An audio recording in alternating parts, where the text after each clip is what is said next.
Hello, namaste, my dear girls. A very good afternoon to all of you.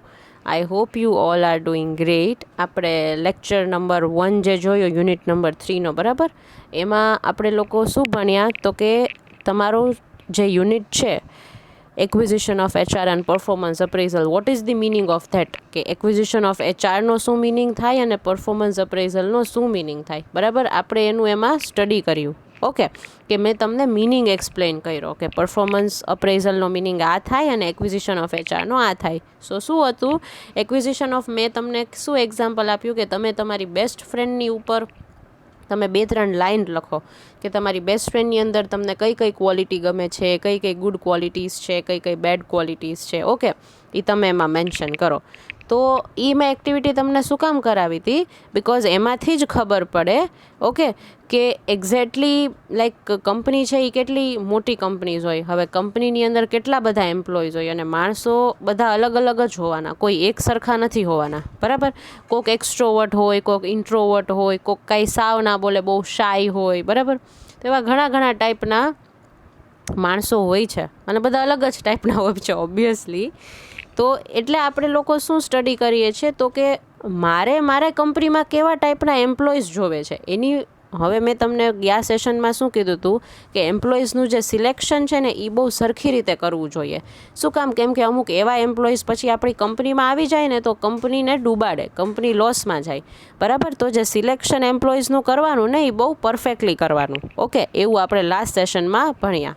Alright, હવે આ સેશનમાં આપણે લોકો શું ડિસ્કસ કરશું તો કે જોબ એનાલિસિસ. કે જોબ એનાલિસિસ આપણે હવે મારી કંપનીમાં માણસો લાઈક મારી કંપનીમાં એમ્પ્લોઈઝ જોવે છે. બરાબર, તો એનું પહેલો સ્ટેપ શું છે તો કે જોબ એનાલિસિસ. મારે શું બનાવવાનું કે એક જોબ એનાલિસિસ બનાવવું પડે. બરાબર, કોણે બનાવવું પડે? તમારે કે મારે નહીં, કંપનીવાળાએ બનાવવાનું કે એને કેવા ટાઈપનો માણસ જોઈએ છે, કે એના કેવા ટાઈપના એમ્પ્લોયની રિક્વાયરમેન્ટ છે. ઓકે, એની માટે એને શું બનાવવું પડે તો કે જોબ એનાલિસિસ. સૌથી પહેલો સ્ટેપ શું છે તો કે એને શું બનાવવાનું? Job analysis. ઓકે, તો what is the meaning of job analysis? હવે જોબ એનાલિસિસનો શું મિનિંગ થાય તો કે job means overall work perform by the employee and analysis means to check. Job analysis is a detailed study about any particular job. By this it can be known that what type of qualities are required. હવે job એનાલિસિસનો meaning શું થાય તો કે job એટલે શું તો કે વર્ક, કે આપણે વર્ક કરીએ. આપણે કહીએ ને કે હું આ કંપનીમાં જોબ કરું છું, તો એ શું થાય કે તમે એ કંપનીમાં વર્ક કરો છો. બરાબર, અને એનાલિસિસનો મિનિંગ શું થાય કે ચેક કરવું. ઓકે, એનાલિસિસનો શું મિનિંગ થાય? To check.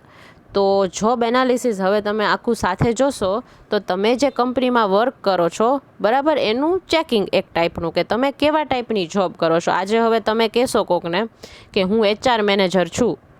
બરાબર, હવે તમે ફ્યુચરમાં તો બધા એચઆર જ છો, મારી મસ્ત એકદમ ફ્યુચર એચઆર મેનેજર્સ મારી બધી ગર્લ્સ થશે, હે ને? તો તમે અલગ કંપનીઝમાં જશો તો તમારી ડેઝિગ્નેશન શું હશે તો કે એચઆર મેનેજરની. તો તમને બધા પૂછશે કે તો તું એચઆર મેનેજર છો તો તારે કઈ રિસ્પોન્સિબિલિટીઝ હોય છે. તમને બધા પૂછશે કે તારે ત્યાં શું કામ કરવાનું હોય છે. બરાબર, એને શું કહેવાય? આ વસ્તુને જોબ એનાલિસિસ કહેવાય. સમજાણું? કે તમે ત્યાં શું કામ કરો છો, તમારા રોલ શું છે, તમારી રિસ્પોન્સિબિલિટી શું છે, એને શું કહેવાય તો કે જોબ એનાલિસિસ. બરાબર, તો હવે જ્યારે કોઈ પણ કંપનીમાં રિક્વાયરમેન્ટ આવી કે ભાઈ ચલો આપણી કંપનીમાં આપણે અત્યારે એચઆર મેનેજરની રિક્વાયરમેન્ટ છે. બરાબર છે, તો એ એચઆર મેનેજરમાં કઈ ક્વોલિટી હોવી જોઈએ, કે એનું ક્વોલિફિકેશન શું હોવું જોઈએ, કે એને એચઆર મેનેજર છે લાઈક આપણે જોઈએ છીએ તો એણે MBA કરેલું હોવું જોઈએ, એચઆરમાં BBA કરેલું હોવું જોઈએ, કે શું એમને કરેલું હોવું જોઈએ તો આપણે આમને લઈ શકીએ. બરાબર, કેટલા વર્ષનો એક્સપિરિયન્સ જોઈએ છે, કેટલી સેલેરી આપણે પ્રોવાઈડ કરશું, આ બધી વસ્તુ આપણે કોની અંડર સ્ટડી કરશું તો કે જોબ એનાલિસિસની અંદર. આ બધી વસ્તુને શું કહેવાય તો કે જોબ એનાલિસિસ.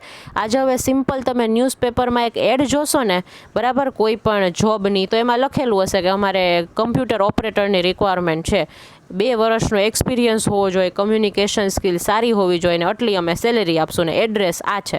આવું કેવું બધું મેન્શન કરેલું હોય એને શું કહેવાય? જોબ એનાલિસિસ કહેવાય. એ જે તમે એડ જોવો ને ન્યૂઝપેપરમાં, જે જોબની તમે બધી જે એડવર્ટાઇઝ જોતા હો એને શું કહેવાય તો કે જોબ એનાલિસિસ. ઓકે, તો આ જોબ એનાલિસિસનો સિમ્પલ મિનિંગ છે. ડન? આઈ હોપ તમને ક્લિયર થઈ ગયું હોય. એની ડેફિનેશન શું છે જોબ એનાલિસિસની? ઓટિસ અને લિકર્ટે શું ડેફિનેશન આપી છે? Tasks holding same types of duties, skills, positions and responsibilities are called jobs. બરાબર. હવે જે ટાસ્ક છે જેમાં સેમ ટાઈપની ડ્યુટી છે, સેમ ટાઈપની સ્કિલ છે, હવે HR મેનેજર જોઈએ છીએ, બરાબર, તો HR મેનેજર 3 જોઈએ છીએ, તો એ બધાની તો ડ્યુટી તો સેમ જ, ડેઝિગ્નેશન એ સેમ થઈ, તો કે HR મેનેજર તો 3, પણ રિક્વાયરમેન્ટ કેટલી છે? તો કે 3. ડન. હવે કેટલા ટાઈપ્સના જોબ એનાલિસિસ હોય? તો કે આપણી પાસે 2 ટાઈપના જોબ એનાલિસિસ છે, બરાબર. જોબ એનાલિસિસ છે ને એ 2 ટાઈપ્સમાં ડિવાઈડ થાય છે. પહેલું કયું છે તો કે મોનો જોબ એનાલિસિસ, અને સેકન્ડ કયું છે multiple job analysis. Mono job analysis કોને કહેવાય? When job analysis is carried out only for one objective, it is called mono job analysis. બરાબર. મોનો જોબ એનાલિસિસનો મિનિંગ શું થાય કે કંપનીમાં જે રિક્વાયરમેન્ટ છે કોઈ પણ એક પર્ટિક્યુલર એમ્પ્લોયની, બરાબર, તો એની માટે કયા સ્કિલ્સની અને રિસ્પોન્સિબિલિટીઝની જરૂર હશે એ એમ્પ્લોય પાસેથી, બરાબર, એને જોબ એનાલિસિસ કહેવાય. હવે મોનો જોબ એનાલિસિસ કોને કહેવાય? તો કે પર્ટિક્યુલરલી કોઈ એક જ ઓબ્જેક્ટિવ ઉપર ફોકસ કરે, બરાબર. હું તમને સમજાવું. હવે કોઈ પણ એક કંપની છે, એમાં છે ને ટોટલ 5 લોકોની જરૂર છે. એક HR મેનેજરની જરૂર છે, એક માર્કેટિંગ મેનેજરની જરૂર છે, એક ફિનાન્શિયલ મેનેજમેન્ટની જરૂર છે, એક પ્રોડક્શન સુપરવાઇઝર જોઈએ છે, એક પેકેજિંગ સુપરવાઇઝર જોઈએ છે, બરાબર. તો આ કેવું થયું? 5 અલગ અલગ ટાઈપના રોલ્સ, લાઈક અલગ અલગ ટાઈપની વેકેન્સી થઈ. હવે આજે મેં તમને અલગ અલગ વેકેન્સી કીધી, એ શું બધી સેમ છે? ના. એક HR મેનેજર છે, બીજું માર્કેટિંગ છે, તો બધા એના ફિલ્ડ કેવા છે? અલગ અલગ છે, સ્કેટર્ડ છે. ઓકે. તો મોનો જોબ એનાલિસિસ કોને કહેવાય? તો કે કંપનીમાં એક જ રિક્વાયરમેન્ટ, તો કે એ એક જ ઓબ્જેક્ટિવ ઉપર, એનો એક જ ઓબ્જેક્ટિવ હોય કે અમારે HR મેનેજર જોઈએ છે. ઓકે. તો એને શું કહેવાય? Mono job analysis. એના ઉપર જ્યારે એ એડવર્ટાઇઝ બનાવે એને શું કહેવાય? Mono job analysis. પણ કંપનીમાં જ્યારે મલ્ટિપલ પોઝિશન્સ હોય, બરાબર, અને એ લોકો એક કરતાં વધારે ઓબ્જેક્ટિવ ઉપર જ્યારે કામ કરતા હોય એને શું કહેવાય? તો કે મલ્ટિપલ એટલે મેની. મલ્ટિપલનો મિનિંગ શું થાય? મેની. અને મોનો જોબ એનાલિસિસ, એમાં મોનો છે, મોનોનો મિનિંગ શું થાય? તો કે 1. ઓકે. કે જે કંપનીમાં જે ઓબ્જેક્ટિવ છે એ એક જ ઓબ્જેક્ટિવ ઉપર અત્યારે કંપની કામ કરે છે, બરાબર, તો એને શું કહેવાય? મોનો જોબ એનાલિસિસ કહેવાય. આજે હવે તમને સિમ્પલ એક એક્ઝામ્પલ આપું, બરાબર. આમાં બી લખેલો જ છે કે if information related to only any one of the task like employee selection, training, function, control is to be collected, then it is called mono job analysis. હવે આ જે આટલા બધા ઓબ્જેક્ટિવ્સ છે એમાંથી ખાલી હું એક જ ઓબ્જેક્ટિવ ઉપર અત્યારે ફોકસ કરું છું કે એ લોકોને મારે સારી રીતે ટ્રેનિંગ પ્રોવાઈડ કરવી છે. ઓકે. તો એ ટ્રેનિંગ કઈ સારી રીતે હું પ્રોવાઈડ કરી શકું, કેટલી સારી રીતે હું પ્રોવાઈડ કરી શકું? તો અત્યારે મારું ફોકસ કોના ઉપર છે? ખાલી ટ્રેનિંગ ઉપર છે. ઓકે. એમ્પ્લોયની ટ્રેનિંગ ઉપર. તો એને શું કહેવાય? Mono job analysis. મારું ફોકસ એક ઉપર જ છે. મોનોનો મિનિંગ શું થાય? 1 થાય, બરાબર. મારું ફોકસ અત્યારે એક ઉપર જ છે કે અત્યારે મારો ઓબ્જેક્ટિવ મેઇન શું છે કે મારે સરખી રીતે ટ્રેનિંગ પ્રોવાઈડ કરવી છે. ઓકે. તો એ કોની અંદર આવશે? તો કે મોનો જોબ એનાલિસિસની અંદર, બરાબર. અને સેકન્ડ ક્યુ છે મલ્ટિપલ જોબ એનાલિસિસ. હવે જ્યારે જોબ એનાલિસિસ તમે બધી અલગ અલગ HR ફંક્શન્સનું તમે જ્યારે સાથે બનાવો છો તો એને શું કહેવાય? Multiple job analysis. Okay. When you are making job analysis for different types of objectives or functions, બરાબર, એને શું કહેવાય? તો કે multiple job analysis. Done. I hope this is clear. તમને આ ટાઈપ્સ આઈ હોપ ક્લિયર થઈ જ ગયા હોય. મોનોનો મિનિંગ શું થાય? 1 એટલે કે એક, બરાબર, ને મલ્ટિપલનો મિનિંગ શું થાય? મેની, તો કે એક કરતાં વધારે. ઓકે. ડન. આઈ હોપ તમને આ વસ્તુ ક્લિયર થઈ ગઈ હોય, થઈ જ ગઈ હશે આઈ ગેસ.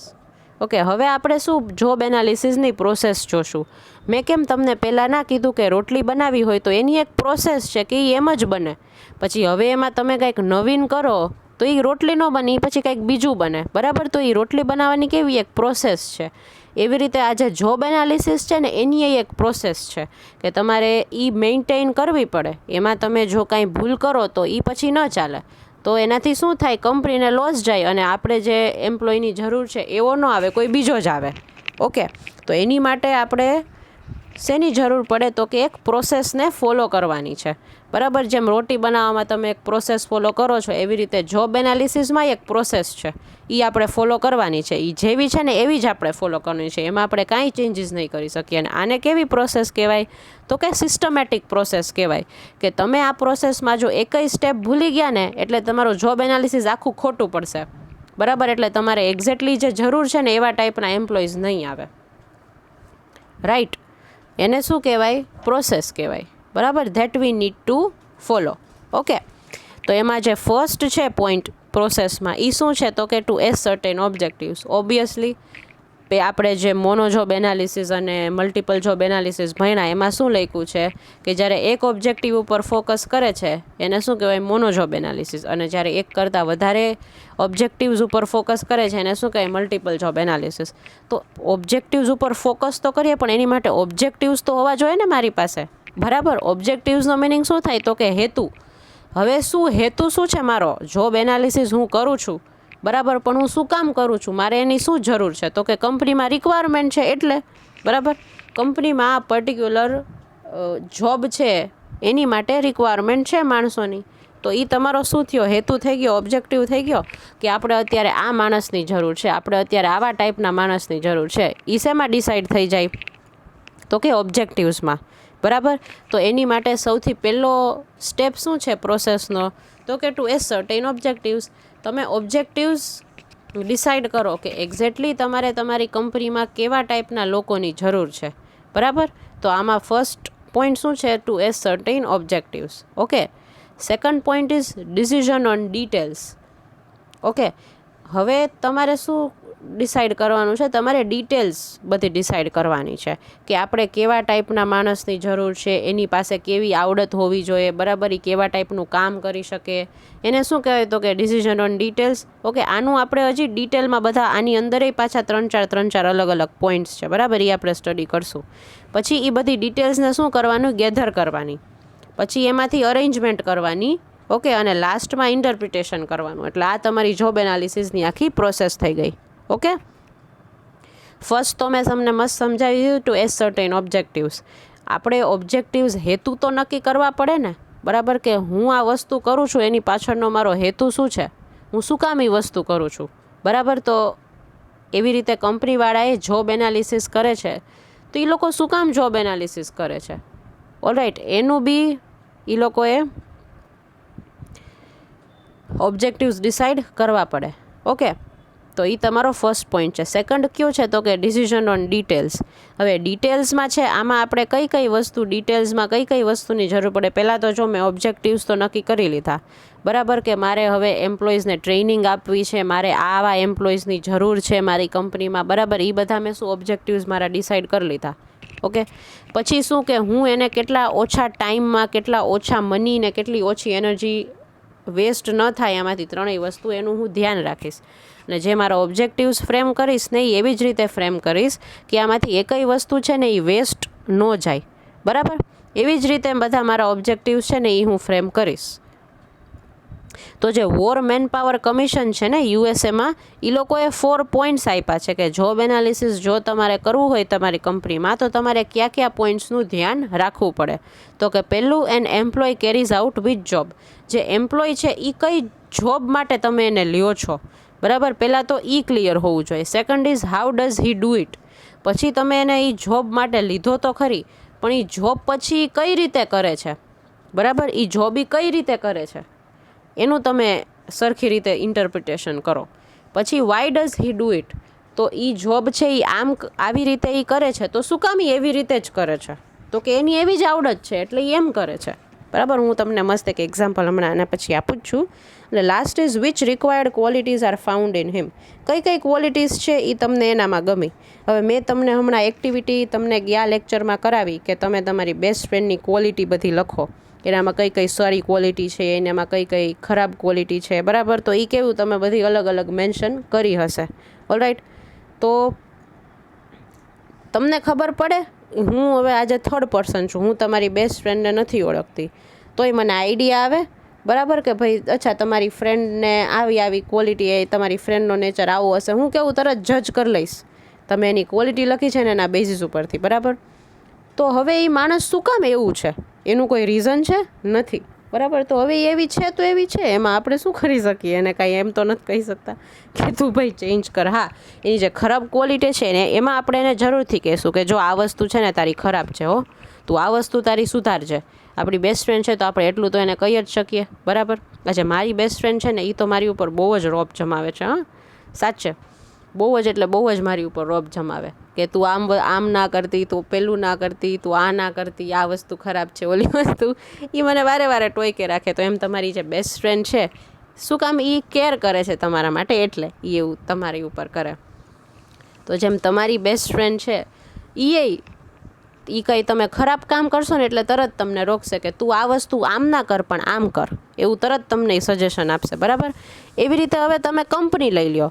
જે કંપની છે ને, લાઈક ઓર્ગેનાઇઝેશન છે, એમાં એમ્પ્લોઈઝ હોય, બરાબર. હવે અમુક એમ્પ્લોય હોય ને, બરાબર, એ સારી રીતે કામ ન કરતા હોય, એ પોતાની જ રીતે કામ કરતા હોય, ઓર્ગેનાઇઝેશનના રૂલ્સ અને રેગ્યુલેશન્સ હોય ને એ પ્રમાણે એ કામ ન કરે, એ શું પોતાની રીતે કામ કરે. કેમ કે ઘણા એક્સપિરિયન્સ્ડ માણસ હોય ને એને એમ થાય કે યાર હવે મને મારી રીતે કરવા દે ને તો વધારે સારું, આ લોકો કહે એમ હું શું કામ કરું, હું મારી રીતે કંઈક. અને ઘણીવાર એવું થાય કે પછી એણે પોતાની રીતે કામ કર્યું હોય ને ઘણીવાર સારું એ થાય, જરૂરી નથી કે એ ખરાબ જ થાય, બરાબર. તો આમાં કહેવાનો મિનિંગ શું છે કે જ્યારે કોઈ કંપનીવાળા એમ્પ્લોયને રાખે છે પોતાની કંપનીમાં, બરાબર, તો એની માટે એને તમે કઈ ટાઈપની જોબમાં રાખો છો, પહેલાં તમે એ વસ્તુ ક્લિયર કરો કે તારી જોબ જો આ રહેશે, તારી આ જે જોબ છે ને એ તારે આવી રીતે કરવાની છે, બરાબર. પછી સેકન્ડ પોઈન્ટ શું ધ્યાન રાખવાનો કે એ જોબ તમે સમજાવી દીધી કે જો તારે કોઈ ટેલિકોલર હોય તો ટેલિકોલરને શું કીધું હોય કે તમારે ડેઇલીના 100 કોલ તો કરવાના જ, મિનિમમ 100 કોલ તો તમારે ડેઇલીના કરવાના જ, બરાબર. એ ટેલિકોલરને કહી દીધું હોય એવું, રાઈટ. પછી એ કઈ રીતે એ 100 કોલ કઈ રીતે કરે છે એ એને જોવાનું છે. તમે તો કહી દીધું કે તમારે 100 કોલ કરવાના છે, પછી હવે તમે એમ કહી દો કે એ તો એની રીતે જોઈ લેશે, હવે એને જેમ કરવા હશે. મેં તો એને કહી દીધું ને, એમ નહીં, એમ ન ચાલે. તમારે જોવું પડે કે એ કઈ રીતે એ કરે છે. ઘણીવાર એમાં ભૂલ કરે તો તમારે એને કહેવું પડે કે નહીં ભાઈ આમ નહીં ને આમ કર, તું આ વસ્તુ છે ને એ ખોટી કરસ, એની કરતાં તું આવી રીતે કરીશ ને તો વધારે તારો ટાઈમે બચશે અને તારું કામે જલ્દી પતી જશે, બરાબર. તો એ શું છે કે how does he do it, એ કામ કઈ રીતે કરે છે. પછી why does he do it. હવે તમે એને કીધું ને એવી રીતે એને નથી કર્યું, એને પોતાની રીતે કંઈક બીજું જ કર્યું છે. તમે એને પૂછશો ને કે યાર મેં તો તને આમ કરવાનું કીધું હતું, કેમ તે આમ ન કર્યું, તો તરત એમ કહેશે કે ના ના સર મેડમ તમે જે મને કીધું હતું ને તમારી વાત બરાબર છે, ખોટી નથી, પણ એની કરતાં મેં આ જે વે કાઢ્યો છે ને એ વધારે ઓછા ટાઈમમાં પતી જાય છે એટલા માટે, એવું તરત એ કહેશે. તો એ કેવું કે એ સારી વસ્તુ છે કે એમ્પ્લોય ખુદ પોતાની રીતે વેઇઝ ગોતે છે, ઓકે. અને last is which required qualities are found in હિમ. કઈ કઈ ક્વોલિટીઝ છે તમને એનામાં જોવા મળી છે, કે કઈ કઈ ગુડ ક્વોલિટીઝ, કઈ કઈ બેડ ક્વોલિટીઝ તમને એમાં જોવા મળી, બરાબર. તો આ બધા જે પોઈન્ટ્સ છે ને એ કોની અંદર આવશે, તો કે તમારે શેમાં, તમારું જે સેકન્ડ સ્ટેજ છે ને તમારી જોબ એનાલિસિસની પ્રોસેસનું, ડિસિઝન ઓન ડિટેલ્સ, બરાબર. કે ડિટેલ્સ જ, જો નામ જ છે કે ડિટેલ્સ, તમે ડિટેલ્સ ઉપરથી જ તમે કાંઈ ડિસિઝન લેશો, બરાબર. હવે તમે એમ્પ્લોયને ઓબ્ઝર્વ કરશો તો જ તમને કાંઈક ખબર પડશે ને કે આ એમ્પ્લોયમાં આ વસ્તુ ખરાબ છે, આ એમ્પ્લોયમાં આ વસ્તુ સારી છે. હવે તમે એની ઉપર ધ્યાન નહીં આપો તો તમને કઈ રીતે આઈડિયા આવશે, ઓકે. તો it is very much necessary કે તમે હરેક ડિટેલ્સ ઉપર સારી રીતે ફોકસ કરો, ઓલરાઈટ.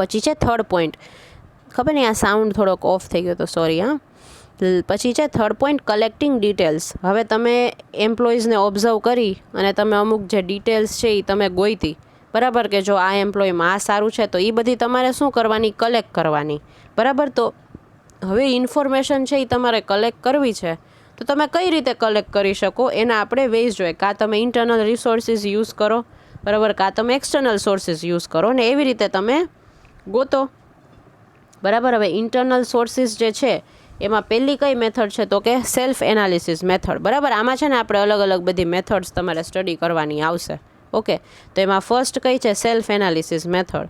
તો સેલ્ફ એનાલિસિસ મેથડ છે એમાં શું કહે છે? તો કે in this method a readymade form is provided to the employee for his work. Different work related questions are asked in it. The employee has to fill in all the details, though if required guidance is provided to him. It is called the questionnaire method. કે પહેલી method છે એનું શું નામ છે? તો કે self analysis method.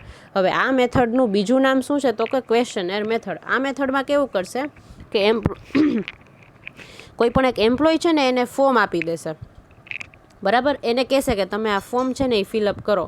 હવે એ જે ફોર્મ છે ને એમાં શું લખેલું હશે કે એ જે જોબ કરે છે ને એના રિલેટેડ છે ને એને ક્વેશ્ચન્સ લખેલા હશે બધા અલગ અલગ. એને શું કરવાના હશે? આન્સર દેવાના હશે. કે એમાં શું લખેલું હશે કે ભાઈ તમે કેવા ટાઈપની જોબ કરો છો, તમારા જોબના ટાઈમિંગ શું છે, તમને જોબ કરવામાં મજા આવે છે કે નહીં, તમને કાંઈ ક્યાંય પ્રોબ્લેમ આવે છે કે નહીં, બરાબર.